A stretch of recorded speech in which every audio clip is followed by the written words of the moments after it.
দেখুন বন্ধুরা, পরোটা করছি, সেটা হয়ে গেছে। তেল দিচ্ছি, হোয়াইট অয়েল দিয়ে করি।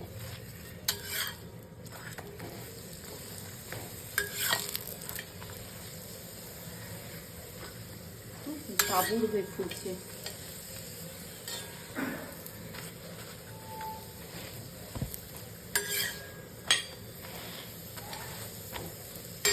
দেখুন আপনাদের দেখাচ্ছি, এই যে করেছি পরোটাগুলো, দেখুন কি সুন্দর ব্রাউন ব্রাউন কালার প্রত্যেকটা। এই দেখুন এইটা,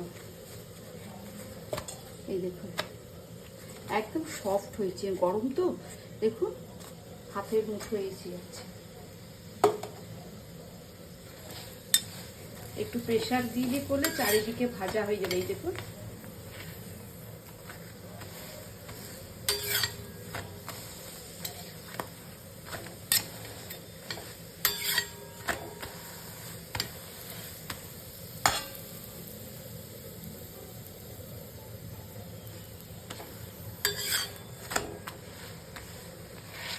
ব্রাউন্ডি ব্রাউন্ডি কালার হয়ে গেছে।